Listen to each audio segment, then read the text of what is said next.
Malam. Malam Kristen ya? Ya, saya Kristen. Ayo hadapi blender. Blender hadapi itu. Yuk. Main kita yuk, yuk main yuk. Kalau blender kualitasnya nggak ada.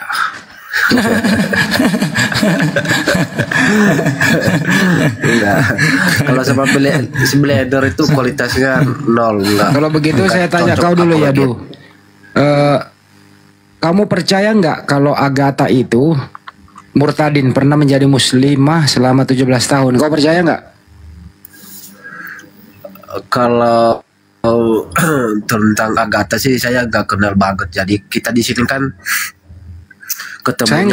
Saya nggak mengatakan kau kenal atau tidak, kau percaya atau tidak omongannya. Ya saya nggak bisa mengatakan, saya nggak bisa menjawab kalau saya tidak tahu kebenarannya. Cukup nggak bisa menjawab. Gitu aja. Oke. Boleh nggak orang menurut kamu cukup? Boleh nggak orang berbohong dalam hal dia bukan dari Islam tapi mengaku dari Islam? Boleh nggak orang berbohong di agamamu? Ya, siapa yang bilang berbohong? Boleh atau tidak? Ya kan Yesus mengajarkan katakan ya. Nggak, saya tanya dulu kau brother, boleh nggak berbohong menurut kamu? Dalam hal prinsip gitu, nggak boleh ya. Jadi jelas, boleh nggak? Kamu punya Bible nggak? Kamu punya Bible nggak di situ? Iya punya. Oke, buka Filipi 1 nomor 18. Coba kita belajar bertanggung jawab ya. Iya, buka dulu itu. Iya. Kamu ini dari hal sih? kecil kita belajar bertanggung jawab dengan diri sendiri. Iya. Ya, buka dulu, baca dulu, bantuin Bunda Rama buka. Bunda Rama buka dulu. Diam dulu. Diam dulu. Saya kok ikuti arahnya di sini kalau berdiskusi, Bro. Bunda Rama coba bantuin buka Filipi 1 nomor 18. Suruh Yadu siapa sih baca. Kamu punya data nggak di situ, Bro? Bunda Rama kerja dulu. Silakan. Bunda Rama menjauh lagi kali ini. Atau kamu yang baca deh, Filipi 1 nomor 18.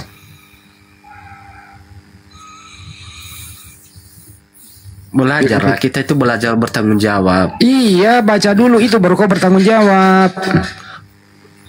Filipi 1 nomor 18. Biasakan dirimu bertanggung jawab. Itu nggak bisa diskusi juga nih. Saya bacain. Inilah yang dipergunakan Agatha dalam hal apapun, termasuk mungkin Anda juga di dalamnya. Saya baca ya. Filipi 1 nomor 18. Apapun tujuan mereka, itu bukan masalah bagi saya. Yang penting berita tentang Kristus tersebar luas, baik dilakukan dengan alasan yang tulus maupun tidak. Kalau yang lain masih ada TB-nya saya baca, TB-nya dulu ya. TB-nya saya baca. Tetapi tidak mengapa, sebab bagaimanapun juga Kristus diberitakan baik dengan maksud palsu maupun dengan jujur. Tentang hal itu aku bersuka cita dan aku akan tetap bersuka cita. Inilah yang dipakai Agatha untuk memberitakan Yesus. Mau berbohong, tidak berbohong, berbohong itu tidak masalah. Yang penting beritakan Yesus dengan apapun caranya. Silakan kau ya dulu. Saya belum persilakan. Kau tanggapi Filipi 1:18 maksudnya apa? Silakan. Filipi 1:18. Kau punya Bible kan? Baca dulu. Oke, tetapi tidak mengapa, sebab bagaimanapun juga Kristus diberitakan baik dengan maksud palsu maupun dengan jujur. Tentang hal itu aku bersuka cita dan aku tetap bersuka cita. Yang saya tanya ini apa sih poin yang Anda sampaikan di sini? Kan tadi Anda udah baca ya, coba cerangilah yang Anda baca. Jadi belum dapat poin dari ayat ini. Enggak, saya mau belajar sama Anda, kan Anda pinter. Oke. Oke. Nah, ini dari ayat 18 ini tentang kesaksian Paulus dalam penjara, ya.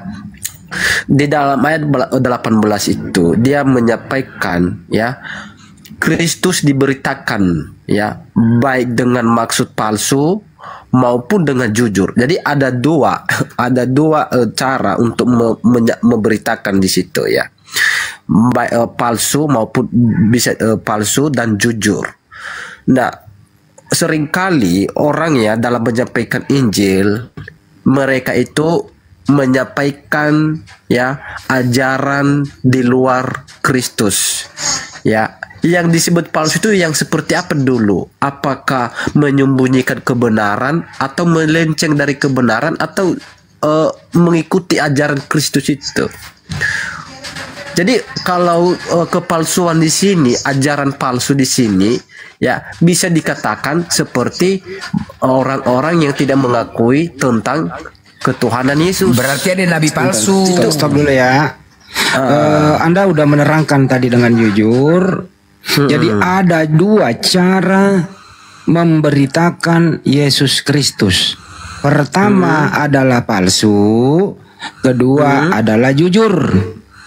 Coba Anda bagaimana caranya memberitakan Yesus dengan kepalsuan? Bagaimana caranya? Silakan. Ya, oke. Orang kalau memberitakan Injil dengan kepalsuan, ya, mereka mengatakan bahwa Yesus itu bukan Tuhan. Dia itu hanya manusia. Itu adalah Injil palsu yang menyembunyikan kebenaran. Itu. Jadi itu yang disebut kesaksian palsu. Tetapi ketika kita mau tetap menyampaikan Injil dengan jujur, dengan benar. Jangan jujurnya dulu, kepalsuan dulu. Jangan, kan ada dua. Saya ulang nih. Bagaimana caranya Anda memberitakan Yesus Kristus dengan penuh kepalsuan? Gimana caranya? Ya kan, bagi saya yang memberitakan Injil dengan kepalsuan itu adalah orang yang mengatakan bahwa Yesus itu bukan Tuhan. Itu adalah yang memberitakan Injil dengan kepalsuan. Bukan itu poinnya. Diakui dia dua cara ya, paham nggak? Iya. Enggak, saudara yang nggak paham. Maksudnya adalah, dengarkan. Maksudnya adalah terkait dengan orang-orang yang memberitakan Yesus baik dengan cara palsu, ya, propasis, berdusta, mengelabui, atau mencari-cari dalil, atau bagaimanapun, intinya cakupannya adalah nipu dan seterusnya. Itu Paulus tetap bersukacita dan akan tetap bersukacita. Maksudnya pengikut Paulus menyebarkan tentang Yesus dengan cara bohong, dengan cara tipu-tipu, dengan cara palsu, dengan semangat yang dipalsu-palsukan. Kata Paulus, aku tetap bersukacita. Kalau di Islam kan tidak boleh mengajarkan tentang Allah dengan cara-cara bohong. Harus sesuai dengan keadaan.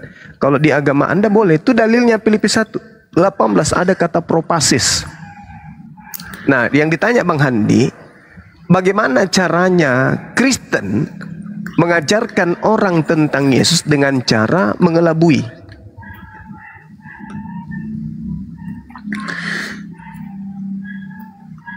Mungkin dengan cara menganggap Yesus itu Tuhan meskipun tak ada tentang Yesus itu adalah pencipta atau Tuhan.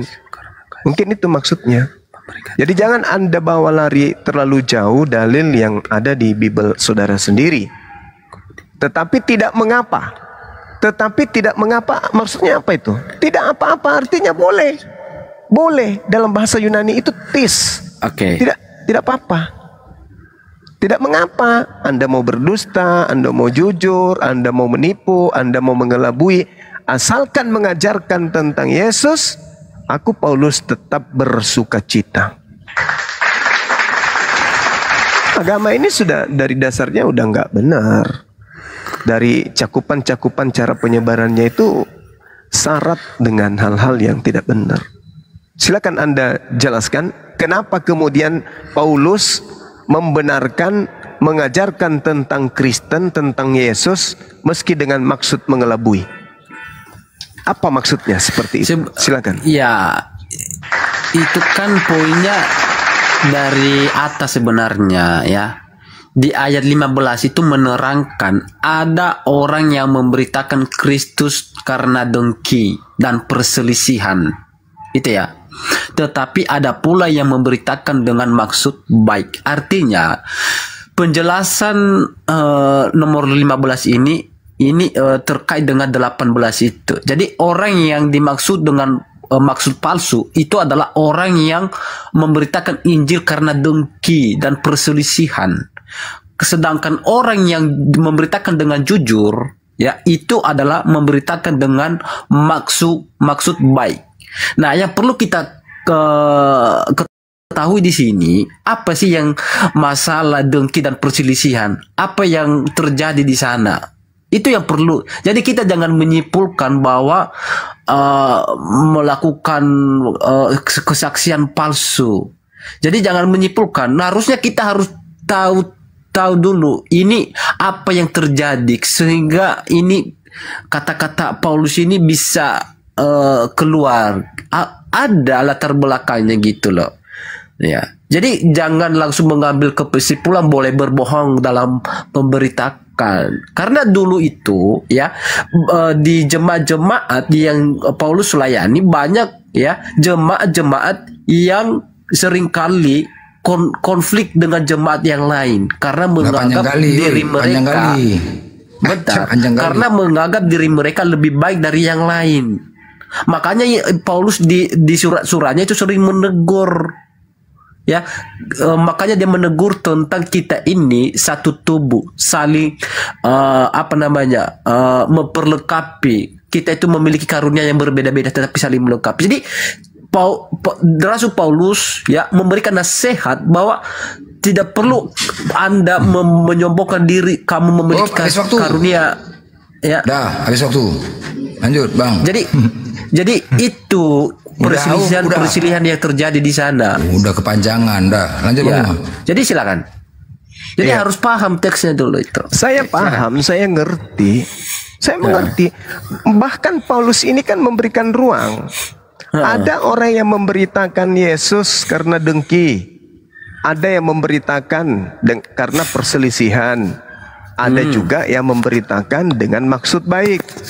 Ya. Mereka ini memberitakan Yesus karena kasih. Sebab mereka tahu bahwa aku ada di sini untuk membela Injil. Tetapi yang lain karena kepentingan sendiri. Dan dengan maksud yang tidak ikhlas. Sangkanya dengan demikian mereka memperberat bebanku dalam penjara. Tetapi tidak mengapa. Sebab bagaimanapun juga Yesus diberitakan baik dengan maksud mengelabui atau palsu maupun dengan maksud jujur. Tentang hal itu aku bersuka cita dan aku akan tetap bersuka cita. Paulus membenarkan kok. Ada orang yang memberitakan tentang Kristen karena dengki. Ada karena perselisihan. Ada juga yang memberitakannya dengan maksud baik. Lalu apa kata Paulus? Mereka itu memberitakan Kristus karena kasih. Jadi kalau ada orang memberitakan Kristen atau Yesus karena dengki, karena perselisihan, semua itu kata Paulus diberitakan karena kasih. Sebab mereka tahu bahwa aku ada di sini untuk membela Bible. Jadi Paulus memberitakan tentang Yesus dengan dengki, ya, dengan perselisihan. Artinya perselisihan ini ribut, mengganggu ketentraman dan seterusnya, itu boleh. Karena menurut Paulus mereka ini memberitakan Kristus karena apa? Karena erenel, kasih dalam bahasa Yunani. Ya. Gitu loh. Ya. Mau kemana lagi? Begini, Bang Jema. Jadi yang memberitakan Injil dengan kasih, ya, artinya ketika mereka hidup di dalam Kristus tidak ada kasih antar sesama, ya, sehingga mereka tidak mencerminkan buah-buah kasih itu dalam kehidupan mereka, dan bahkan ya bahkan sesama jemaat pun mereka seringkali memegahkan diri. Makanya Paulus menegur, jangan kau bermegah diri, karena karena keselamatan itulah pemberian Tuhan, anugerah. Jadi ada teguran di sana. Jadi banyak orang-orang yang bermegah diri, sombong. Ya, adanya jumawa dalam diri. Jadi karena tidak ada kasih di dalam diri mereka. Mereka mengatakan saya pengikut Kristus, tetapi mereka tidak memiliki kasih. Itu omong kosong. Itu tidak benar kasih-kasihan itu. Nah, jadi dalam pemberitaan Injil itu harus disertai dengan kasih dan jujur. Jadi ada dua hal yang berbeda di situ, Bang Jemaat. Ya, oke, silakan. Paulus justru memberikan legalitas kepada kalian. Ada orang yang memberitakan Yesus karena dengki, potoros, dan perselisihan, eris, percekcokan, persaingan, apalagi cedera mencederai, apalagi percekcokan. Mereka semua ini mengajarkan Yesus dalam cakupan kasih. Jadi kalau orang cekcok, orang bersaing, orang berselisih, orang cedera, orang dengki, demi untuk memberitakan Yesus, menurut Paulus itu semuanya adalah kasih. Baca Bible Anda dengan baik. Makanya tadi muncul pertanyaan Bang Handi, gimana ini kok agama Anda disebarkan dengan cara seperti itu? Diajarkan yang disebut kasih di sini adalah percekcokan, persaingan, perselisihan, cedera, kemudian dengki dan seterusnya. Mereka orang-orang yang melakukan hal tersebut demi untuk mengajarkan tentang Yesus. Kata Paulus, aku tetap bersuka cita meskipun itu dengan cara percekcokan, perselisihan, dengki. Itu semua adalah wujud dari kasih. Ayo, gimana ini agama kalau sudah kayak gini? Jadi begini, jadi kan Bang Zuma menyampaikan bahwa Rasul Paulus memberikan legalitas, bahwa tetap ya dia mengatakan aku bersuka cita. Dia ini kan tentang kesaksian di dalam penjara, di mana dia mendengarkan kabar dari jemaat-jemaat di mana mereka berselisih. Nah, maka dia mengucapkan di ayat 18 itu, ya, dia bersuka cita walaupun dia di dalam penjara, walaupun jemaat-jemaat yang dia layani banyak berselisih, dengki, tidak memiliki kasih, dan dia tetap mengucap syukur, dia tetap bersuka cita, baik keadaannya baik maupun buruk, dia tetap bersuka cita, dia tetap bersyukur kepada Tuhan yang Maha Kuasa. Jadi poinnya di sana, bukan berarti dia itu ketika ada masalah dia lari, ketika ada perselisihan di jemaat dia mukanya muram. Tidak, baik sedih maupun suka dan duka tetap dia bersuka cita. Jadi poin yang disampaikan Paulus itu sebenarnya tetap dihadapi dengan ucapan syukur kepada Tuhan yang Maha Kuasa. Makanya dia tegaskan di ayat 21 itu, karena bagiku hidup adalah Kristus dan mati adalah keuntungan. Jadi dia tidak kalau ada masalah dia tidak terlalu mengambil sesuatu hal, ini masalah ini dia lari dari masalah. Tidak, dia tetap bersuka cita. Gitu poinnya Bang Jemaat. Silakan. Anda meninggalkan data Bible, melarikan entah kemana-mana. Ini cakupannya, pesannya adalah orang-orang yang mengajarkan Yesus, mengajak kepada Yesus dengan cara pencecokan, dengan cara dengki, dengan cara perselisihan, dengan cara tipu muslihat. Itu tidak apa-apa, kata Paulus. Itu yang sedang dibahas. Menurut Paulus, pendiri agama Kristen, orang Kristen boleh memberitakan Yesus meskipun dengan cara dengki, meskipun dengan cara perselisihan, meskipun dengan cara percekcokan, persaingan dan seterusnya. Boleh. Itu loh. Agama Anda menurut Paulus boleh diajarkan kepada orang lain dengan tipu, dengan niat palsu, dengan perselisihan, dengan kedengkian, dengan percekcokan dan persaingan. Karena itu semua adalah kasih. Jadi jangan Anda keluar dari konteks penyampaian Paulus. Saya simpulkan, agama Anda menurut Paulus berdasarkan kitab Filipi 1 boleh diajarkan kepada orang lain dengan cara apa? Dengki, perselisihan, persaingan, cekcok, palsu, mengelabui. Itu. Dan itu semua adalah cakupan-cakupan kasih menurut Paulus. Kata siapa? Kata Paulus. Tertulis di mana? Filipi 1 nomor 15, nomor 16, nomor 17, nomor 18 dan seterusnya. Jangan Anda lari keluar dari keadaan yang ada. Dan ini memang sudah dipraktekkan di agama saudara. Coba Anda lihat murtadin-murtadin itu, misionaris, pakai kopiah, pakai baju koko, kemudian mengucapkan istilah-istilah Al-Quran, bahkan mengucapkan kata barakallah, barakallah, barakallah. Ini maksudnya mengelabui atau maksud jujur? Dia ini jujur memperlihatkan agama Kristen yang sesungguhnya, atau dia ini sedang mengelabui orang? Jawab dengan jujur, silakan. Oke. Jadi dalam memberitakan Injil, ya, itu kita menyesuaikan di mana apa ya arti bahasa peribahasa, di mana langit dipijak.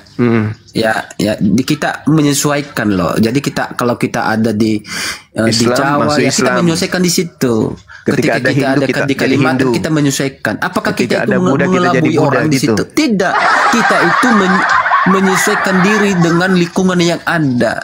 Tidak mungkin ketika kita datang ke suatu daerah maka orang itu mengikuti kita. Tidak mungkin. Karena kita yang perlu mengikuti mereka. Iya, ini Anda Kristen loh. Anda Kristen loh. Tiba-tiba muncul dengan tampilan Islam, itu mengelabui, itu menipu atau gimana? Mengelabui di sini yang Anda maksud, contoh ketika dipakai jilbab, betul? Mengelabui nggak sebenarnya kan sejarah itu kan sudah ada semasa-masa lampau. Jadi kita harus belajar lah. Kita jangan jangan kau ajari lagi saya ke situ. Maksud saya gini loh, Bu. Maksud saya gini. Agama Kristen itu Kristen. Dia punya warna sendiri. Penyembah dewa, penyembah teos. Kan dia punya warna sendiri. Tuhannya 3 pribadi. Punya warna sendiri. Kitabnya Bible. Nama tempat ibadahnya gereja. Nama dewanya Yesus, Bapa. Dan apalagi satu, pneuma. Itu kan dewa-dewanya orang Kristen. Sekarang orang Kristen itu tampil dengan menggunakan istilah Islam, menggunakan pakaian Islam, simbol-simbol Islam. Ini maksudnya mengelabui, mau menipu, mau menjerat, atau gimana? Yang Anda maksud itu yang mengelabui itu yang bagaimana? Yang loh, sekarang begini saudara. Sekarang begini. Coba kau lihat ketika ada orang yang bukan polisi menggunakan seragam polisi. Namanya polisi gadungan. Itu tujuannya menipu atau bukan? Betul. Betul apa? Betul apa? Kalau orang menggunakan baju polisi, ya itu adalah polisi gadungan, betul. Itu tujuannya menipu atau gimana? Dia mengambil kepentingan, ada menipu atau kepentingan. Tidak? Menipu atau tidak? Iya, menipu, betul. Oke. Menurutmu menipu itu ajaran kasih atau bukan? Menipu itu bukan ajaran kasih. Nah, itulah yang terjadi di agamamu. Paham? Jadi kasih itu hanya simbol. Kasih itu hanya simbol, hanya obat kuping. Pada prinsipnya, praktiknya adalah menyesatkan. Penipu itu menyesatkan. Penipu itu menyesatkan. Jadi kalau ada orang Kristen menggunakan kopiah, menggunakan kemudian atribut-atribut Islam, termasuk Bibelnya menggunakan atribut-atribut Islam, itu tujuannya menipu. Dan penipu dan serta tipuan itu adalah pekerjaan setan. Oke, saya makanya menjawab. kalian disebut setan di dalam Al-Quran. Oke, saya menjawab ya. Jadi silakan. Begini Bang Zuma. Ya, jadi Anda memberikan analogi kan tentang polisi itu ya. Iya betul, itu adalah polisi gadungan itu dulu. Bentar, ya dulu. Enggak. Si Blender tunggu dulu sebentar, aku mau nanggapin Bang Juma. Enggak ada kualitas. Enggak, aku mau nanggapin Bang Juma. Tenang dulu lah, kau gantian lah. Enggak ada kualitas. Iya, aku enggak menanggapin kau. Orang menghujat. Aku nggak menghadapin, aku nggak menanggapi kau. Dia mau nanggapi Bang Juma doang, bukan lu. Bang Juma, kau heboh kali. Jadi benar dikatakan Bang Juma ini. Jadi pernah ada orang-orang kita Muslim awam ngadu ke saya, ih Bang, aku melihat Komal Mikana, RK pakai peci, ku pikir Islam lah Bang. Terpengaruh aku Bang katanya. Gitu-gitulah. Itu jangan Kristen. Iya, bahkan di situ dibuat Yesus Allah katanya. Iya, aku pikir Yesus Tuhan kita Bang katanya. Hampir aku terpengaruh lah Bang. Untung aku dapat kemari katanya. Banyak kali yang kayak gitu. Nah itu gimana itu coba? Betul Bang Juma, betul kayak gitu. Kan ngeri kan? Boleh caranya. Bunda jangan dipindahin. Bunda jangan dipindahin topik dulu. Abis ini Enggak, ini tentang berjilbab biar dia tahu tentang jilbab. Izin ya. Izin kita putar aja. Besarin dulu host. Ini jilbab ya. Sejauh ini busana orang Katolik tidak menggunakan hijab. Yang biasa dipakai adalah mantila seperti yang digunakan Mbak Yuni. Khusus kalau di Indonesia tidak sembarangan pakai hijab, apalagi kalau orang Katolik. Kayaknya orang Katolik tidak ada yang mau pakai hijab kalau memang benar-benar dia merasa bahwa menampilkan imannya ya, menampilkan identitas imannya, itu dia tidak akan pakai hijab. Yang biasa dia pakai itu seperti Mbak Yuni itu mantila namanya. Mantila bukan hijab, tapi kalian nyamar ke hijab. Ya, oke. Kembali ke Yadu, jawab pertanyaan Bang Juma. Kenapa sih kalian selalu inkulturasi, selalu bohong-bohong, nggak jujur dalam menyebarkan Bible Anda? Itu intinya. Yadu silakan. Oke, saudara. Jadi sebenarnya kita harus tahu ya inti dari menipu itu apa. Ya, kenapa saya mengatakan begitu? Ya, ketika kita, ya saya ini contohnya saya dari Sumatera, datang ke Jawa dan saya menyesuaikan diri mengikuti adat istiadat di Jawa. Apakah saya itu adalah menipu karena saya mengikuti cara mereka, mengikuti adat mereka? Apakah itu penipuan? Tidak. Ya, saya jawab. Silakan. Kalau Anda adalah orang Makassar, kemudian menggunakan atribut-atribut orang Sumatera, dan Anda mengaku sebagai orang Sumatera, masuk ke dalam yang ngaku-ngaku sebagai orang Sumatera, maka Anda menipu. Betul. Nah, oke. Sampai di situ betul. Itulah yang dianut oleh agama saudara. Oke, apakah ada orang yang contohnya ya, Anda memberikan contoh si Agatha, dia memakai atribut-atribut yang Islam katanya. Apakah dia mengatakan bahwa aku ini adalah Islam? Enggak, dia tidak mengatakan dirinya adalah Islam. Nah, tapi dia menggunakan atribut Islam. Itu sudah merupakan cerminan tipuan karena dia sedang melancarkan aksi agamanya. Kalau Anda sabar. Kalau Anda ada di Sumatera Utara dalam acara mengikuti kemudian acara adat di sana, kemudian Anda menggunakan atribut adat orang Sumatera, orang Sumut lah misalnya, itu Anda sedang menghargai mereka.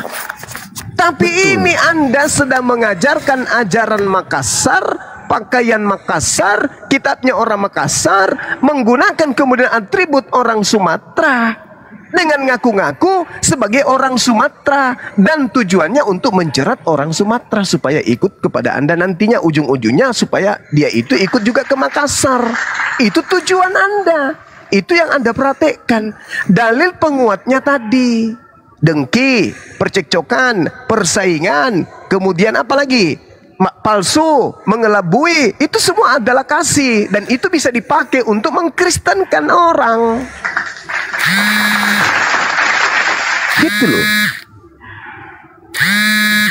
Beda narasi yang Anda bangun. Ini memang benar-benar kitab Anda yang mengajarkan itu.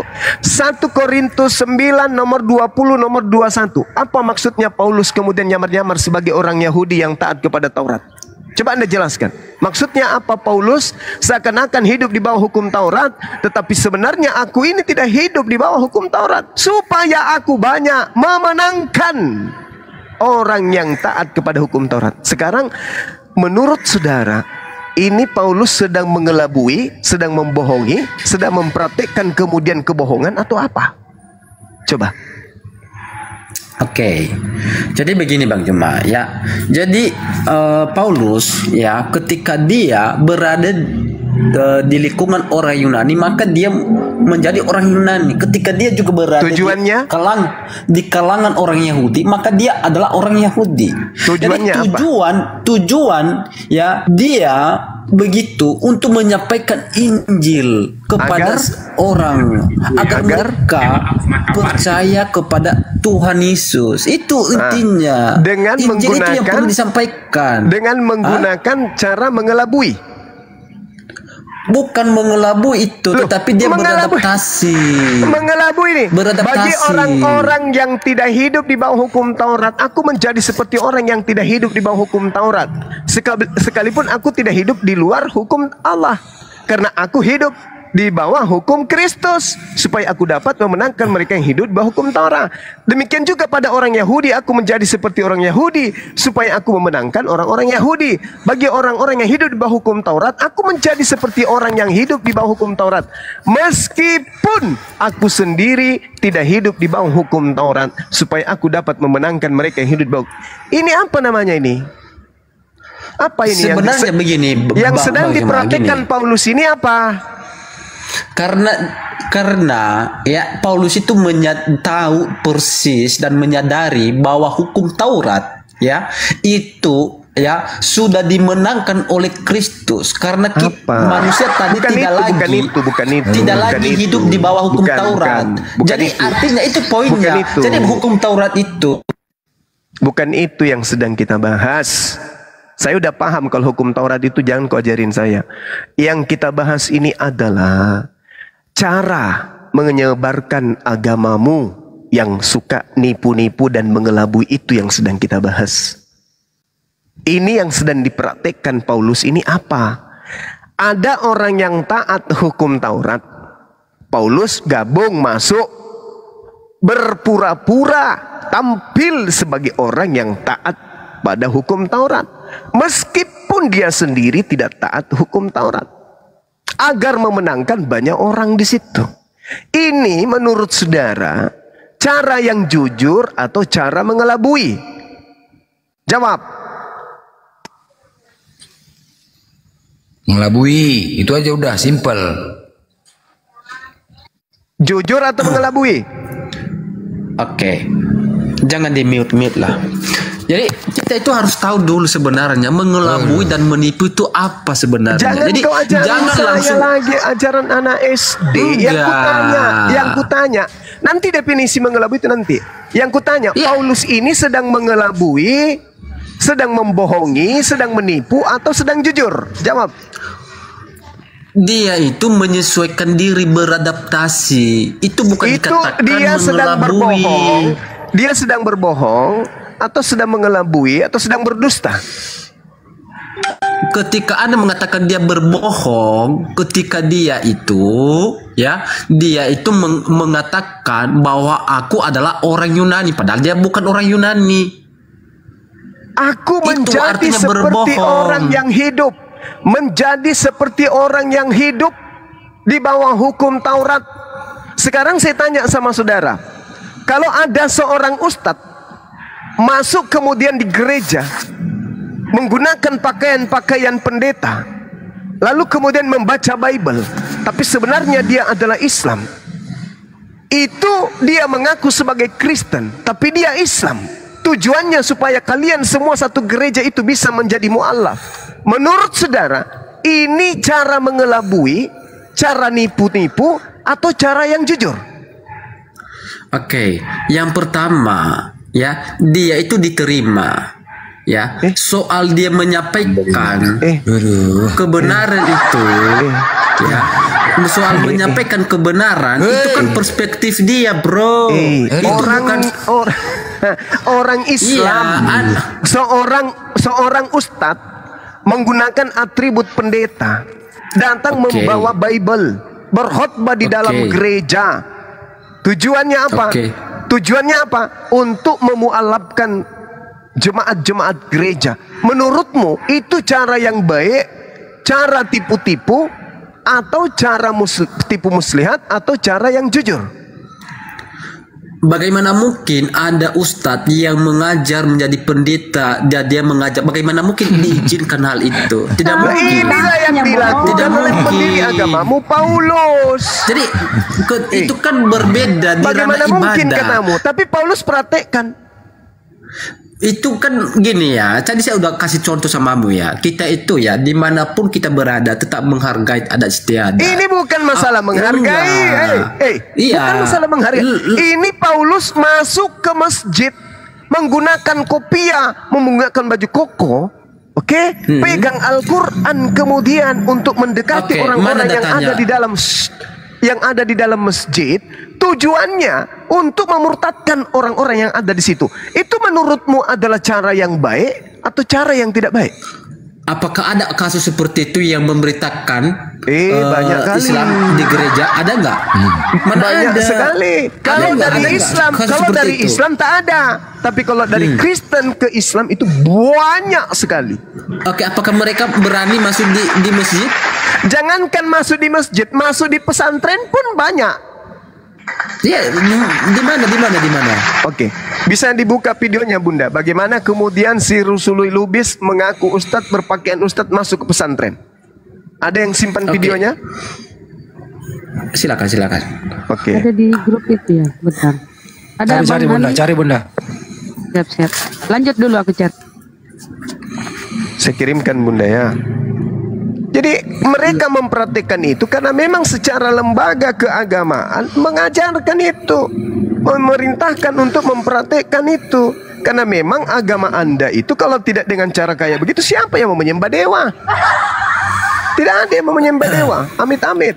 Tidak ada yang mau. Jadi maksudnya begini sih ya, dalam dimanapun kita berada ya, kita itu tetap menghormati, apalagi ya di Indonesia ini adalah yang disebut lima agama. Jadi kalau kau ketemu orang Islam, kau jadi Islam. Jadi ketemu orang Kristen, kau jadi Kristen. Ya, sebagai sesama bangsa kita itu sama. Bang Zuma, saya ini punya saudara Muslim. Kemarin ketika mereka enggak. Kemarin Idul Fitri kamu juga ke masjid. Idul Fitri. Kamu ke masjid juga. Saya datang. Tetapi artinya saya toleransi. Itu Apakah saya itu mengelabui? Itu toleransi. Ini mengelabui. Apa saya mengelabui? Tidak. Tapi artinya ketika mereka pun Natal, ketika saya Natal, saya ajak mereka datang. Jadi ada toleransi di sana. Tidak perlu saya mengatakan kepada mereka, kamu Martinus, ini bukan membahas tentang toleransi. Iman itu privasi. Toleransi ini yang dibahas agamamu mencari pengikut dengan cara tipu-tipu. Saya gini Bang Zuma, saya kasih tahu sama Bang Zuma. Saya ini ya kemarin tahun 2023 bulan Maret ya kemarin pas habis puasa itu apa ya? Habis puasa itu 40 hari itu bisa dari dua pilihan. Bisa itu datang ke masjid. Gini saya ambil alih dulu. Ya dengar abang mau ngomong ya Itu saya datang. Ya dengar dulu abang mau ngomong ya Jadi aku itu belajar loh tentang Islam. Ya beda kalau belajar Subaida. Ini nipu. Apakah saya mengelabui di sana? Tidak. Beda itu, kau datang untuk belajar. Yang Paulus praktekkan ini untuk mengelabui. Gimana sih? Yadu boleh nggak mengajarkan Kristen? Dengarin ya pertanyaan sederhana. Boleh nggak mengajarkan Kristen dengan cara mengelabui? Boleh atau tidak? Harus nggak boleh. Membantah dalilnya. Tapi dalilnya begitu bro, gimana? Dalilmu begitu. Yang di mana? Dalil yang mana? Yang tadi Filipi 1:18. Filipi 1 Korintus 9. Itu kan dia mendengarkan tentang masalah yang terjadi di jemaat. Dia itu kan posisinya di penjara. Paham nggak? Jadi dia mendengarkan kabar kalau jemaat yang dia layani itu ada perselisihan. Jadi dia mendengarkan itu, dia tidak dia tidak dia tetap mengucap syukur. Yang penting dia sampai pesan saya. Walaupun jemaat yang dia layani banyak masalah, walaupun dia di penjara, boleh dengan cara nipu, itu jadi selesai. Itu kesimpulannya itu. Agamamu berdasarkan ajaran Paulus boleh diajarkan dengan cara menipu, mengelabui dan seterusnya. Silakan. Tadi jadi, si Yadu ngomong, Yadu dengar abamu. Tadi kau bilang Kristen itu datang menyesuaikan diri dengan budaya setempat. Pertanyaan gini loh. Kalau ada budaya setempat bertentangan dengan Kristen, saya ulang ya, kalau ada budaya setempat bertentangan dengan ajaran Kristen, Anda ikut budaya atau Anda ikut Kristen? Begini ya Bang. Jawab aja, jangan begini. Ya, kita itu saya ulang kembali ya dulu. Ya. Saya ulang ya, lu pilih dulu baru lu menjelaskan. Dia ulang ya. Kamu tadi bilang inkulturasi. Ngerti nggak arti inkulturasi itu? Inkulturasi artinya dalam Kristen itu proses penyesuaian diri agama dengan budaya setempat. Kristen inkulturasi berarti adaptasi ajaran dan praktek Kristen ke dalam budaya lain. Pertanyaannya, kalau ada budaya tidak sesuai dengan ajaran Kristen, Anda berpegang teguh kepada A, tetap ajaran Kristen, B, ke budaya itu. Yang mana yang kau pilih? Kalau prinsip saya tetap berpegang kepada prinsip Bible. Baik, pintar. Lanjut ya. Udah cukup. Jadi udah cukup, lu udah jawab. Kalau ada adat yang mungkin bertentangan dengan Kristen, dijelaskan, kamu udah jawab. Kita itu menghormati. Karena tidak ada hak kita untuk menghakimi. Iya, cukup. Yang kedua. Yang kedua ya. Yang kedua. Tadi kamu bilang konsisten dengan agama Kristen. Yang kedua. Terjemahan Bible-mu itu yang kau pegang berbahasa Indonesia konsisten dengan agama Kristen atau ada unsur tipu-tipu? Jelaskan tipu-tipunya apa? Saya ulang kembali pertanyaannya. Jawab dulu, jangan bertanya balik. Bible datang ke Indonesia, gitu. Terjemahannya itu berbahasa Indonesia. Terjemahan jujur atau ada unsur Filipi 1:18 tipu-tipu? Iya, letak tipu-tipunya itu di mana? Letaknya di mana? Berarti selama ini kau nggak tahu tertipu. Jadi selama ini yang kau pakai nggak merasa ditipu. Yang saya tahu, saudara saya Islam mengatakan orang Kristen memakai kata Allah, betul? Dan itu katanya memakai atribut-atribut yang ada di dalam Al-Quran, betul? Itu yang ada maksud? Iya.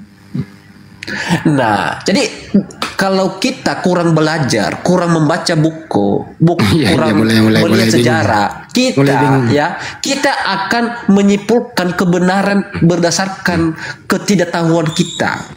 Jadi belajarlah kita tentang banyak belajar tentang sejarah, baca buku. Sakit nih kepala kau ya. Jadi jangan maksud gini loh Bang. Jadi cari tahu dulu, jangan langsung menyimpulkan bahwa ini adalah kata ini abangmu lagi nih. Yadu dengerin dulu. Ya silakan. Dengar, ini kan mayoritas Islam yang ada di Indonesia. Boleh nggak sih Bible itu beradaptasi dengan ajaran Islam? Boleh atau tidak? Bible beradaptasi dengan Islam? Boleh nggak? Ya sepanjang itu adalah untuk menghormati, ya bisa-bisa aja. Baik. Boleh nggak mengganti Tuhanmu dengan Tuhannya Islam? Mengganti yang mana dulu ini? Yang mengganti apa dulu ini? Mengganti nama Tuhanmu menjadi sembahannya umat Islam. Boleh nggak? Apakah nama Tuhan yang Anda maksud atau tidak? Jawab dulu. Boleh atau tidak? Allah ini sebenarnya. Saya nggak nanya itu boleh atau tidak. Sebelum pra-Islam, bro. Boleh atau tidak? Ya, kan boleh lah. Jawab dulu, baru lu nerangin. Saya ulang ya. Boleh. Kalau boleh mengganti nama Tuhanmu dengan sembahan umat Islam, harga dirimu ini diperjualbelikan atau tidak? Sejak kapan Allah itu sebagai nama. Saya nggak nanya kata Allah loh itu, jangan taruh dulu kesananya. Enggak. Ini kenapa Anda begini? Karena kalian ini lama-lama juga kurang belajar sejarah, kurang membaca lagi ya. Coba yang bacot 100.000. Ntar dulu bro. Nanya itu agama dulu kami soal gimana? Bisa nggak? Ntar dulu. Siapa ini? Tekan orang terus kau. Siapa ini marah-marah ini? Kalau kamu beribut sama istrimu jangan naik dulu bro. Ada otak kau. Siapa sini turunin dulu itu lah. Kamu itu sediakan buku, belajar buku, baca buku. Ini. Lihat. Kamu itu jangan bermodal. Kamu ngerti nggak namanya inkulturasi? Iya kamu ngerti nggak artinya inkulturasi? Ya kamu ngerti nggak artinya inkulturasi? Ngerti nggak istilahmu itu?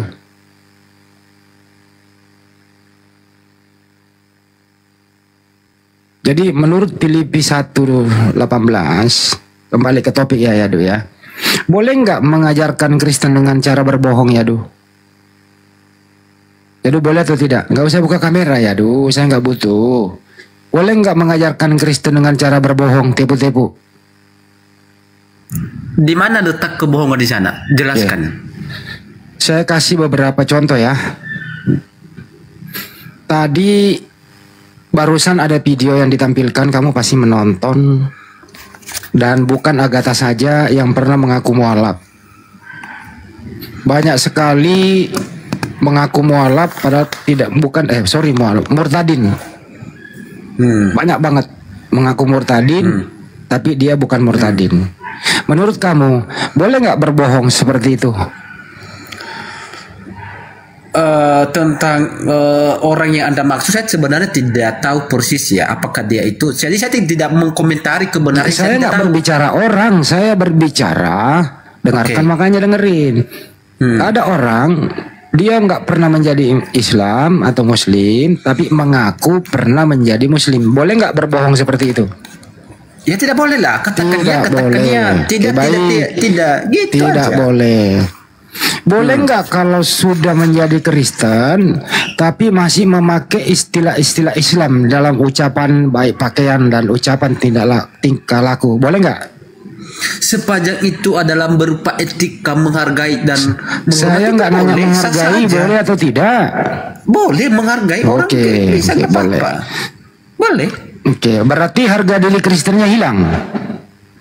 Bukan berarti ketika saya begini ya beradaptasi, bukan berarti saya meninggalkan. Kita putar video dulu ya. Kau tanggapi video ini. Kita putar video ini. Silakan. Kau tanggapi dulu nanti video ini. Ya silakan. Ya, salam satu tubuh Kristus, inilah kami hamba-hambanya, para senior dan penisipu di pedalaman Indragiri Hilir. Ya, sekarang kami ada di IS2. Kami sudah sampai setelah 1 jam lebih di speed. Bapak Pendeta Mulyono sing ganteng. Mulyantono. Oh, Bapak Pendeta Mulyantono sing ganteng, Bapak Pendeta Hias sing ganteng. Kami semua bertiga ini pakai peci loh, saudara. Keren. Nah, ini luar biasa ini. Ini kami sudah sampai. Ini lokasi kami. Akan ada KKR yang ini. Haleluya. Ini hamba-hamba yang sudah menanti kami.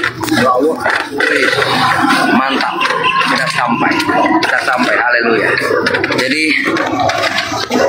boleh lelah tapi nggak boleh nyerah. Injil harus diberitakan baik tidak baik keadaannya. Semangat hamba-hambanya yang luar biasa. Salam kemenangan, salam satu tubuh Kristus. Barakallah. Shalom Indonesia. Barakallah. Haleluya. Baik. Injil boleh diberitakan maupun baik dan tidak baik. Benar Rahmat, tampilin ketiga foto itu tadi. Saya mau nanya ke Yadu. Yadu, diam dulu Yadu. Tampilin dulu fotonya aja tadi. Ketiga orang itu, Bang. Tampilin dulu fotonya aja, Bunda. Fotonya aja ya. Yadu, menurut Anda Yadu. Yadu, jangan usah diputar, Bunda. Ya. Menurut Anda, ketiga orang ini Kristen atau Islam? Kristen. Ciri-ciri dia Kristen apa ya? Ciri-ciri Kristen itu dari buah-buah roh, dari buah-buah roh. Enggak. Dengarkan dulu pertanyaan saya. Ini tanpa suara, tanpa argumentasi, Anda fokus lihat wajah dan pakaian ketiga orang ini. Belum bersuara. Menurut Anda, ciri-ciri orang ini Muslim apa Kristen? Dari buah-buah rohnya iya. Kok roh? Wajahnya iya, bukan roh. Lo lihat roh Saya ulang ya. Jadi Kristen itu bukan berdasarkan gini bro, dulu. Bukan berdasarkan pakaian. Dengerin dulu. Itu Kristen itu bukan berdasarkan. Iya, tampilan orang ini di bawah juga boleh menjawab. Belum ada pengantar kata-kata ya. Baik di YouTube maupun di sini, Anda harus menjawab jujur. Tampilan orang ini belum ada komentar. Tampilannya dia adalah A. Kristen, B. Islam. Ya itu kan kita, kalau saya melihat ya, yang pertama dia menggunakan dari atas saya mengkritik. Dia memakai peci. Saya nggak nanya itu. Susah banget sih lu ditanya ya. Kan saya melihat videonya dia memakai peci kan. Belum lihat video dulu, melihat tampilan aja dulu. Iya tampilan kan dia memakai peci, betul nggak? Dari tampilannya dia memakai peci, susah betul juga ini anak ini. Menurut Anda, belum ada komentar, belum ada pengantar, melihat aja secara foto tampilan. Menurut Anda, tampilan orang ini mencerminkan Kristen atau Islam? Budaya Nusantara. Mencerminkan budaya Nusantara. Siapa yang nanya budaya Nusantara? Tahu sejarah peci? Sejarah peci hitam itu adalah sebagai sejarah di Indonesia. Saya nggak nanya pecinya. Saya nggak nanya. Bunda nggak usah diputar Bunda. Saya nggak nanya pecinya. Barakallahnya kasih tahu. Ya nanti tuh Bunda. Itu budaya Nusantara. Saya nggak nanya budaya, kau jujur lah. Tampilan orang bertiga ini, menurut kamu tampilannya Muslim apa Kristen? Tampilan doang. Tampilan Nusantara, budaya Nusantara. Bukan itu bukan berarti itu dalam milik baik, Islam, cukup. bukan milik Islam. Bunda, Itu budaya. Tolong tampilkan baju orang. Tolong tampilkan orang pendeta Bunda. Baju pendeta. Diam dulu ya. Orang pendeta aja Bunda, saya pakai foto pendeta satu orang. Kita belajar lah gitu. Sejarah peci di Indonesia. Kita belajar sejarah peci di Indonesia. Diam dulu. Sebentar ya, sabar dulu ya. Saya itu pengen ngajari kamu jadi orang berakal jujur gitu loh. Udah ada Bunda foto pendeta. Saya maklum karena ini ketidaktahuan Anda. Iya nggak apa-apa. Lu diam dulu sebentar ya. Iya lu diam dulu. Bisa nggak sih lu saya atur? Oke. Diam dulu sebentar ya. Silakan. Nah pertanyaan, bukan ini Bunda, pakaian pendeta Bunda. Ya ini aja deh. Menurut kamu foto yang ada ini, ya, ini pakaian Muslim atau pakaian Kristen? Pakaian Kristen. Pakaian Kristen. Kembali ke foto yang tadi Bunda yang 3 orang. Kucluk oten. Hamba-hambanya. Jangan ada suara. Menurut kamu tampilan orang ini pakaian Muslim apa pakaian Kristen? Nusantara itu kan peci. Dasar anjir benar-benar turun kau. Kasih barakallah lagi, barakallah itu. Turunlah kau ya. Giliran baju pendeta langsung Kristen, giliran begini Nusantara. Parah memang orangnya. Aduh. Hebat kali kau. Inilah yang dimaksud Filipi 1:18. Kacau. Jujur lah bro. Gila. Kenapa sih nggak mau jujur? Udah jelas kok tadi. Sebenarnya kalian itu ketangkap basah. Nah sekarang ada Ustaz Filipus gitu ya. Ya tadi gini loh Ustaz. Dia bilang nggak ada tuh kami waktu Kristen masuk ke pesantren mengaku-ngaku. Bentar dulu Bang, kita lihat di gerejanya apa dia pakaian begitu di gereja nih, di gerejamu nih. Ada pakaian begitu tadi, tapir. Ada pakai kopiah di dalam gereja. Hanya untuk penyamaran kalian pakai seperti orang Islam. Ini di dalam gereja nih. Ada nggak pakai kopiah dalam gereja nih?